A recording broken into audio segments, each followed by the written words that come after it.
Hello, my dear students. I am Mukesh Bharti, and today I am going to discuss the value-added method of calculating national income. Okay, so before discussing in detail this method, मैं आपको ये बता देना चाहता हूँ कि national income को major करने का तीन मेथड होता है जिससे हम नेशनल इनकम को मेजर कर सकते हैं. ओके, पहला मेथड होता है value method which is also known as product method. Second method is income method which is also known as factor payment method, and third method is expenditure method which is also known as income disposal method. Okay, तो simply याद रखना है कि value added method, income method and expenditure method, these are the three methods through which you can calculate national income. बच्चों, आपको एक point इसमें याद रखना है कि या तो आप वैल्यू एडेड मेथड से आप नेशनल इनकम का वैल्यू निकालें, या इनकम मेथड से निकालें, या एक्सपेंडिचर मेथड से आप निकालें. ओके, सब से किसी भी मेथड से आप नेशनल इनकम का निकालते हैं आंसर, तो आपका आंसर क्या निकलता है? सेम निकलता है.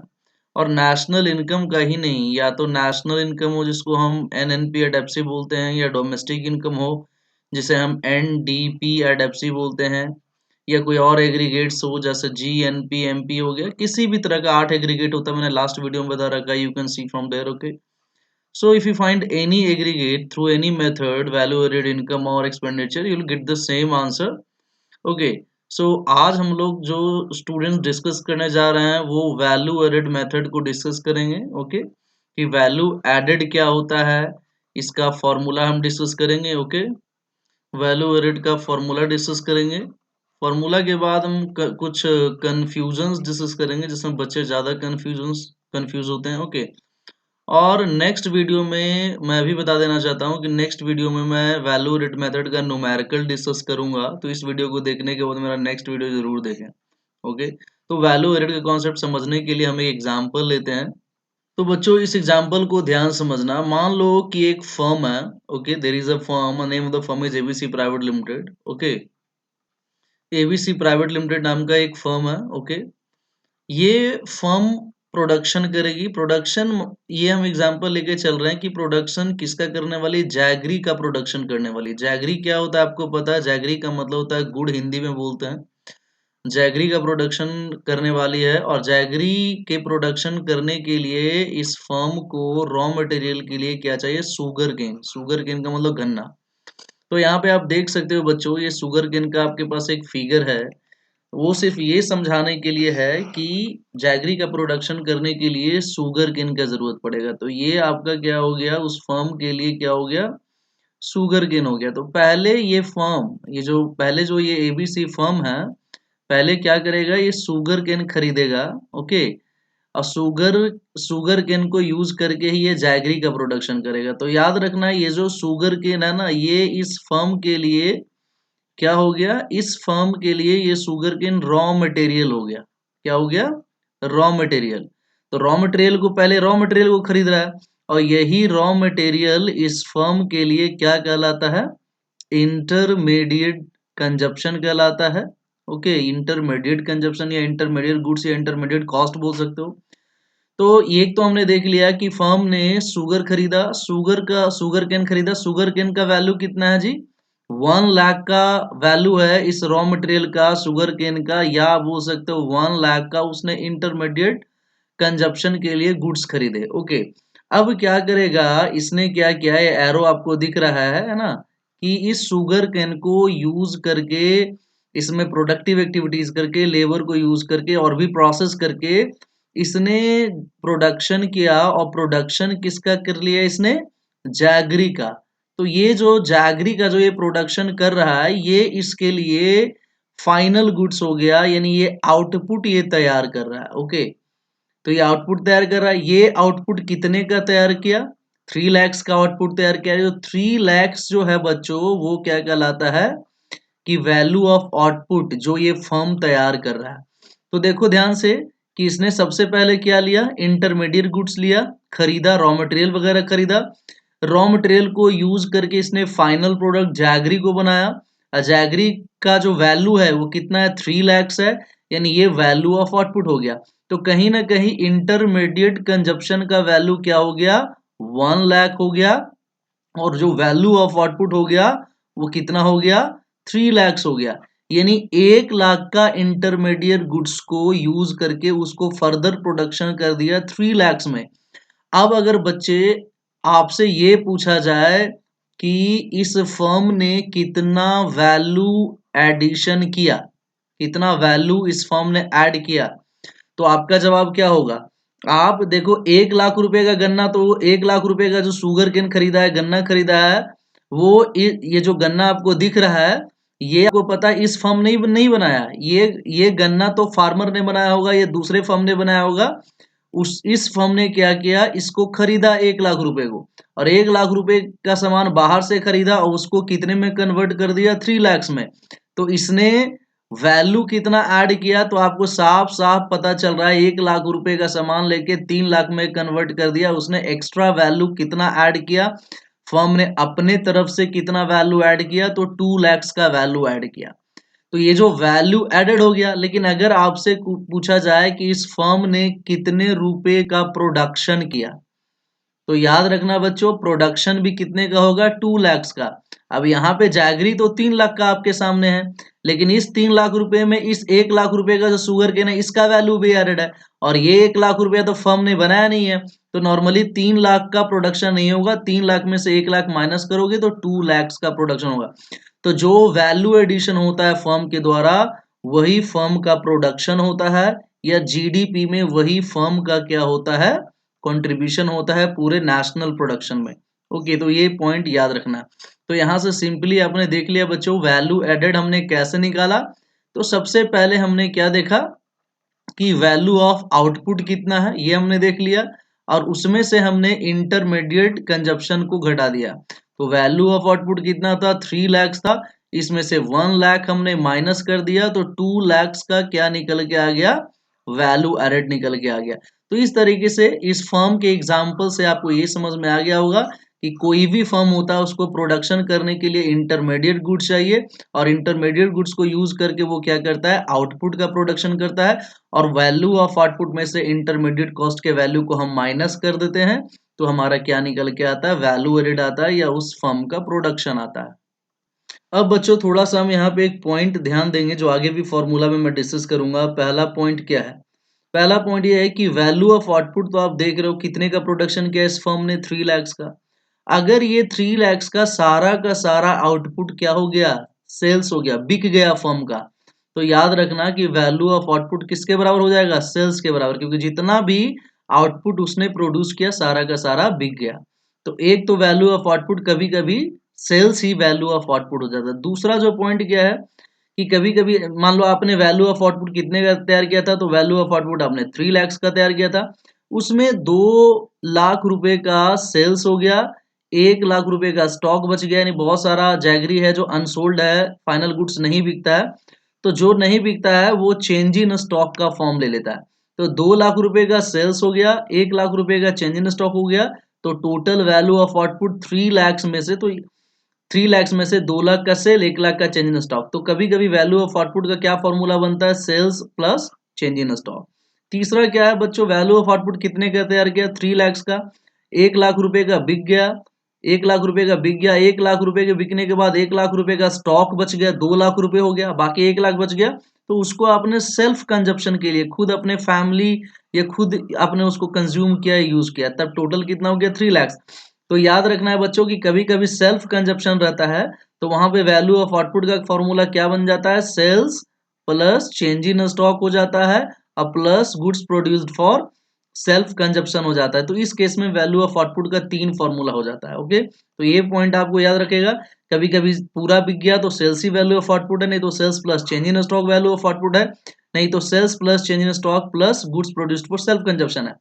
सेल्स में कभी कभी क्या ध्यान देना है कि आपने पूरा का पूरा तो बेच दिया, लेकिन पूरा का पूरा कैसे बेचा आपने, हो सकता है कि इसमें से कुछ पार्ट आपने अपने ही कंट्री में बेचा हो, जिसको हम डोमेस्टिक सेल्स कहते हैं, और कुछ पार्ट आपने क्या कर दिया हो, एक्सपोर्ट कर दिया हो। जो पार्ट आप एक्सपोर्ट बाहर बेचते हैं उसे एक्सपोर्ट बोलते हैं। जैसे मान के चलो कि 2 लाख रुपए का आपने अपने देश में बेचा, 1 लाख रुपए का एक्सपोर्ट कर दिया, तो 3 लाख रुपए का टोटल सेल्स हो गया। ओके, तो सेल्स कभी कभी इस तरीके से बाइफरकेट अलग अलग करके दिया रहता है। इंटरमीडिएट गुड्स का मतलब क्या होता है कि रॉ मटेरियल वगैरह होता है, तो रॉ मटेरियल को परचेज करने की बात करते हैं प्रोडक्शन करने के लिए, है ना। तो परचेज ऑफ रॉ मटेरियल, तो रॉ मटेरियल भी आप हो सकता है कैसे परचेज करो, कुछ रॉ मटेरियल है जो आप अपने कंट्री में परचेज करोगे तो उसे क्या बोलते हैं, domestic purchase of raw material. और कुछ हो सकता है बाहर से रॉ मटेरियल अगर आप परचेज करो प्रोडक्शन के लिए, उसे इंपोर्ट बोलते हैं। तो डोमेस्टिक परचेज और इंपोर्ट दोनों को अगर हम रॉ मटेरियल के परचेज को, यानी domestic purchase of raw material, import of raw material, दोनों को ऐड करते हैं तो टोटल इंटरमीडिएट कॉस्ट आता है। तो इस तरीके से नॉर्मली हमें समझ में आ चुका है कि जो वैल्यू एडेड होता है ना, जो वैल्यू एडेड होता है वो value of output minus intermediate cost होता है। अब बाकी और डिटेल्स में मैं आगे बताता हूँ। तो यहाँ पे हम अब स्टार्ट करते हैं कि वैल्यू एडेड मेथड को एक और नाम से जाना जाता है जिसे हम प्रोडक्ट मेथड बोलते हैं। वैल्यू एडेड का डेफिनेशन देख लेते हैं बच्चों, एग्जाम्पल मैंने इसलिए पहले समझा दिया। तो वैल्यू एडेड क्या होता है, वैल्यू एडेड का मतलब हो गया addition of value, addition of value to what, to intermediate good. जैसे प्रोडक्शन करने के लिए 1 लाख का फर्म ने क्या खरीदा था, शुगर केन खरीदा था, और उसमें 2 लाख का उसने क्या कर दिया, 2 लाख का वैल्यू एडिशन कर दिया था, और 3 लाख रुपए का उसने जैगरी का प्रोडक्शन किया। तो नॉर्मली इंटरमीडिएट गुड खरीदा जाता है और उसमें वैल्यू एडिशन किया जाता है, उसी को हम नॉर्मली वैल्यू एडेड कहते हैं। ओके, वैल्यू एडेड जो होता है एक फर्म का, वही फर्म का प्रोडक्शन होता है, वही फर्म का कंट्रीब्यूशन होता है, ये मैंने बता दिया। फिर हमें क्या देखना है कि वैल्यू एडेड का नॉर्मली फॉर्मूला कैसे होता है, वैल्यू एडेड कैसे निकालते हैं। तो सबसे पहले तो देखते हैं हम कितने का इंटरमीडिएट गुड्स खरीदा हमने और उससे कितने का वैल्यू ऑफ आउटपुट तैयार किया, दोनों को माइनस कर देते हैं। जैसे 3 लाख रुपए का हमने 3 लाख रुपए का हमने क्या किया था, वैल्यू ऑफ आउटपुट तैयार किया था, उसमें से 1 लाख रुपीज का हमने इंटरमीडिएट गुड्स खरीदा था। तो टोटल जो हमारा वैल्यू एडेड निकल गया कितना है, 2 लाख रुपीज का।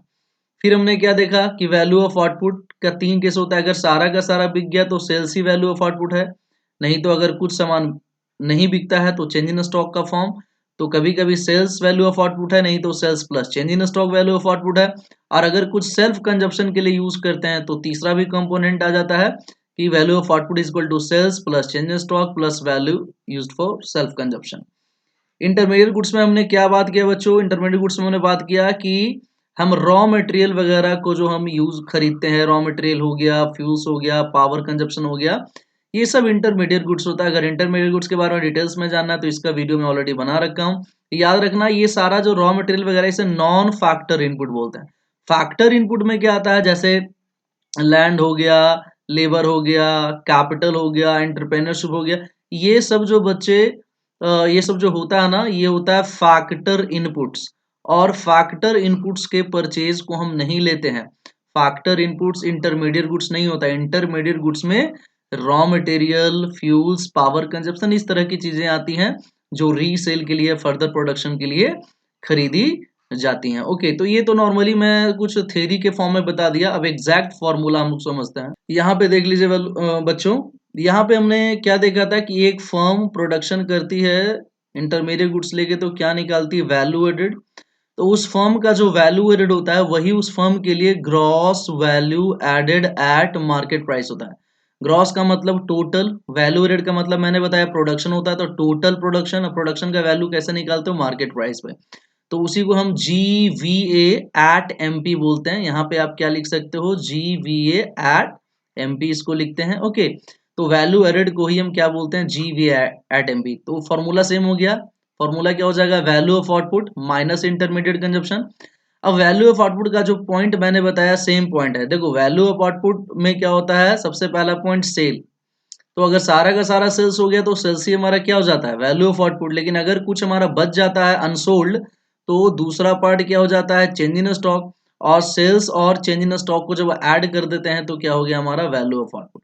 सेल्स के बारे में बच्चे क्या कंफ्यूजन रहता है कि सेल्स कभी कभी डायरेक्ट नहीं दिया रहता, तो सेल्स को क्या दिया रहेगा, कभी कभी क्वेश्चन में प्राइस पर यूनिट दिया रहेगा, आउटपुट सोल्ड यूनिट्स में दिया रहेगा। तो इस केस में अगर आपको सेल्स निकालना होता है तो आप प्राइस इनटू क्वांटिटी करके सेल्स निकालते हैं। मान लो एक का प्राइस 10 है, आपने 30 यूनिट सेल किया है तो 300 का क्या हो जाएगा, सेल्स हो जाएगा। तो प्राइस और क्वांटिटी दिया रहेगा तो मल्टीप्लाई करके सेल्स निकालोगे। कभी कभी ऐसे भी नहीं दिया रहेगा तो कैसे दिया रहेगा, कभी कभी एग्जाम में डोमेस्टिक सेल्स लिखा रहेगा और सेल्स अब्रोड यानी एक्सपोर्ट दिया रहेगा। यानी कुछ जितना भी आपने सेल करना था कुछ पार्ट आपने अपने कंट्री में बेचा, कुछ पार्ट अदर कंट्रीज में बेचा। तो इस केस में क्या करना है बच्चों, ये जो डोमेस्टिक सेल्स होता है और एक्सपोर्ट होता है दोनों को ऐड करके सेल्स निकलता है। ओके, कभी कभी डोमेस्टिक सेल्स भी डायरेक्ट नहीं दिया रहेगा, sales to household, sales to government, sales to other firm. तो इस केस में आप इनको जोड़ते हो तो ये तो हो गया डोमेस्टिक सेल्स। अब फिर इसमें आप क्या कर देते हो, एक्सपोर्ट ऐड कर देते हो, तब आपका किसका वैल्यू निकल जाता है, सेल्स का वैल्यू निकल कर आ जाता है। ठीक है, तो ये सेल्स से रिलेटेड हो गया। चेंज इन स्टॉक के बारे में देख लेते हैं। चेंज इन स्टॉक डायरेक्ट दिया है तो अच्छी बात है, नहीं तो अगर क्लोजिंग स्टॉक और ओपनिंग स्टॉक दिया रहेगा तो दोनों को आप माइनस कर दोगे, क्लोजिंग माइनस ओपनिंग, तो चेंज इन स्टॉक निकल के आ जाएगा। अब आता है इंटरमीडिएट कंजप्शन। देखो इंटरमीडिएट कंजप्शन के लिए नॉर्मली जो वर्ड यूज होता है वो क्या होता है, परचेज। परचेज किसका भाई, तो purchase of raw material, raw material आपका रहेगा। ओके, रॉ मटेरियल नहीं रहेगा तो purchase of intermediate goods direct लिखा रहेगा। ओके, तो ये परचेज देखते हैं रॉ मटेरियल का। तो ये जो परचेज आप कर रहे हो ये डायरेक्ट दिया हुआ है तो अच्छी बात है, नहीं तो क्या दिया रहेगा, डोमेस्टिक परचेज, यानी आपने अपने कंट्री से रॉ मटेरियल कितना कितना खरीदा और बाहर की कंट्री से कितना खरीदा, इंपोर्ट के फॉर्म में।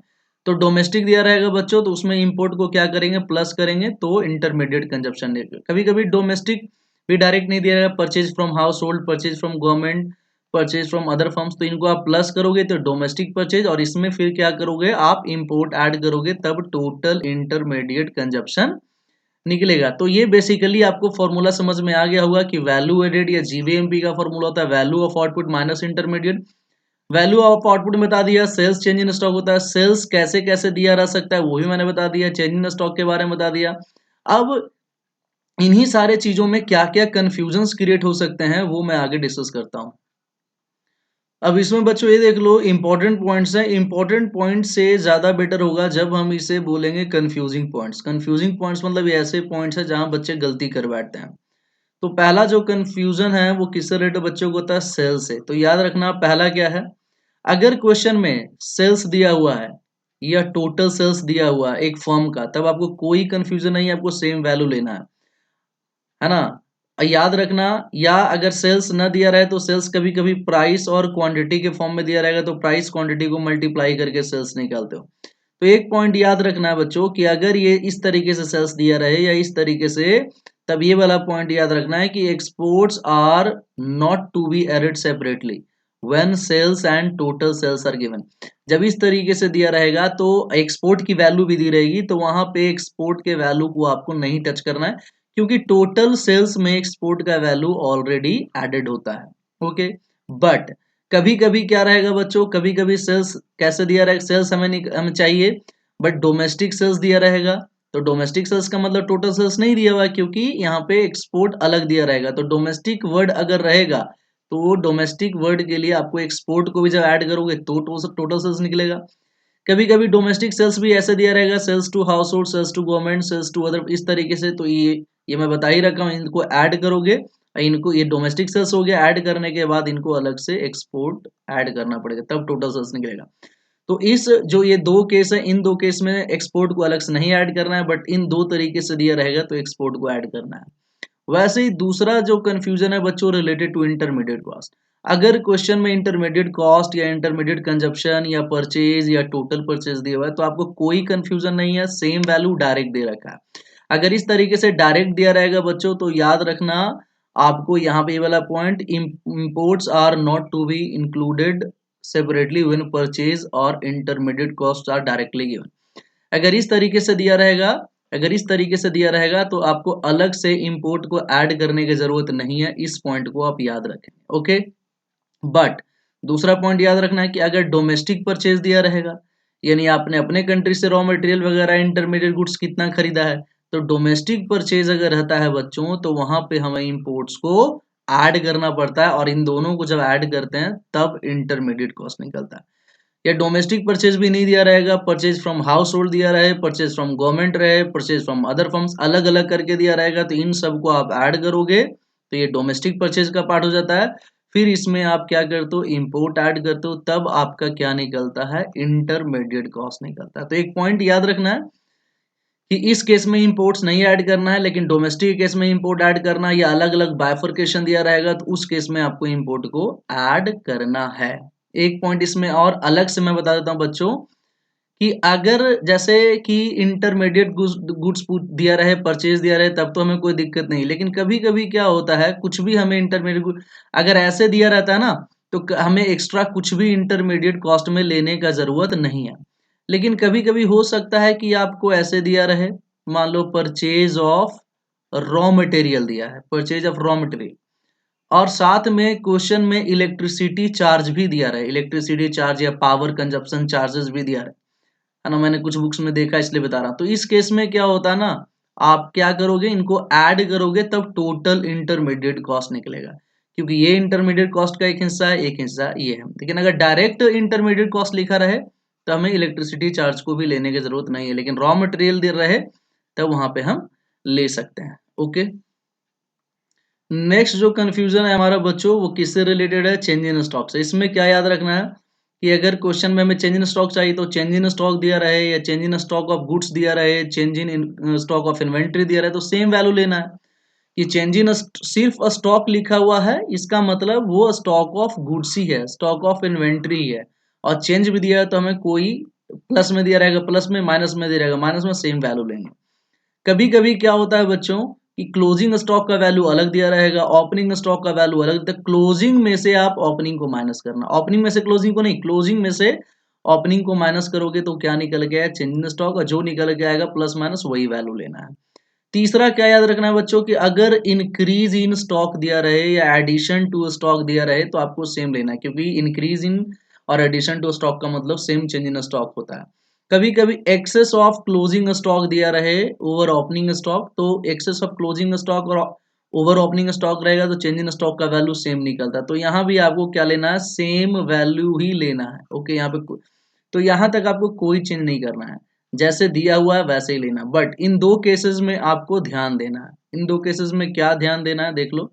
अगर क्वेश्चन में डिक्रीज इन स्टॉक रहे या फॉल इन स्टॉक रहे तो साइन चेंज कर देना है। जैसे ये 10 दिया हुआ है तो decrease in fall in stock का मतलब निगेटिव वैल्यू हुआ, है ना। तो अगर 10 दिया रहेगा तो आप चेंज इन स्टॉक की जगह पे क्या कर दोगे, -10, और अगर -10 दिया रहेगा तो चेंज इन स्टॉक की जगह पे क्या कर दोगे, +10। तो डिक्रीज दिया रहे या फॉल दिया रहे या रिडक्शन दिया रहे तो आपको साइन चेंज कर देना है। और एक्सेस ऑफ ओपनिंग स्टॉक, अगर ओपनिंग स्टॉक देखो यहाँ पे क्या था, क्लोजिंग स्टॉक ज्यादा था, तब तो सेम लेना है। लेकिन ओपनिंग स्टॉक अगर ज्यादा रहता है किसके किससे, क्लोजिंग स्टॉक से, तो यहाँ भी क्या करना है, आपको साइन चेंज करना रहेगा, प्लस तो माइनस, माइनस तो प्लस करना रहेगा। ओके, तो ये पॉइंट हो गया किससे रिलेटेड, स्टॉक से। लेकिन इसमें एक पॉइंट और याद रखना बच्चों कि अगर कभी कभी ऐसे दिया रहेगा change in stock of capital goods, अगर कैपिटल गुड्स, यहाँ पे देखो कैपिटल गुड्स, सिर्फ एक कैपिटल एक्स्ट्रा जोड़ दिया है। अगर change in stock of goods तो सेम है, लेकिन कैपिटल गुड्स रहेगा तो याद रखना ये इन्वेस्टमेंट हो जाता है, इसको हमें नहीं लेना है। यानी हमें सिर्फ क्या लेना है, जिसमें change in stock of goods रहे या change in stock of inventory रहे। फोर्थ पॉइंट ये पहले ही बता चुका हूं बच्चों, कभी कभी क्वेश्चन में एक पॉइंट दिया रहेगा गुड्स और output produced for self consumption, तो सेल्फ कंजप्शन दिया रहता है तो वैल्यू ऑफ आउटपुट में तो नॉर्मली बच्चे क्या आप लोग याद रखते हो कि सेल्स हो गया, चेंज इन स्टॉक हो गया, लेकिन साथ में अगर goods produced for self consumption रहेगा तो वो भी वैल्यू ऑफ आउटपुट में ऐड हो जाता है, क्योंकि वो भी आपने आउटपुट प्रोड्यूस किया है, कुछ पार्ट आपने बेच दिया, कुछ आपका स्टॉक रह गया, कुछ आपने खुद यूज कर लिया। ओके, उसमें भी तो आपका वैल्यू लगा ही है, इसलिए वैल्यू ऑफ आउटपुट का ये हो जाएगा। तो ये पॉइंट आपको याद रखना है। नेक्स्ट बच्चों आपको याद रखना है कि इंटरमीडिएट गुड्स की जब भी बात करते हैं तो हम लोग फैक्टर इनपुट्स को नहीं लेते हैं, या इन्वेस्टमेंट या फाइनल गुड्स लाइक मशीनरी को नहीं लेते हैं। ऐसा क्यों बता रहा हूं, क्योंकि कभी कभी ना बुक में क्वेश्चन में दिया रहता है परचेज ऑफ, परचेज ऑफ लिखा रहेगा, या परचेज ऑफ की जगह पे क्या लिखा रहेगा, इंपोर्ट ऑफ मशीनरी लिखा रहेगा। ओके, तो बच्चे क्या देखते हैं, जैसे ही परचेज देखते हैं, इंपोर्ट देखते हैं, समझ जाते हैं कि वो इंटरमीडिएट गुड, बट ऐसा नहीं है, इसको नहीं लेंगे, क्योंकि ये रॉ मटेरियल नहीं है, ये फाइनल गुड है, मशीनरी है, कैपिटल गुड्स है। तो याद रखना उसको हमें नहीं लेना है, हमें सिर्फ क्या लेना है, रॉ मटेरियल्स वगैरह या डायरेक्ट इंटरमीडिएट गुड्स जो दिया हुआ है उसको लेना है। ओके, देखो बच्चों अब हम लास्ट में हमें देखना क्या है कि देखो एक फर्म फॉर्मूले से क्या निकालेगी, वैल्यू एडेड निकालेगी। तो जो उस फर्म का वैल्यू एडेड होता है वही क्या कहलाता है, मैंने बता ही दिया, gross value added at market price, क्योंकि वैल्यू एडेड और gross value added market same है।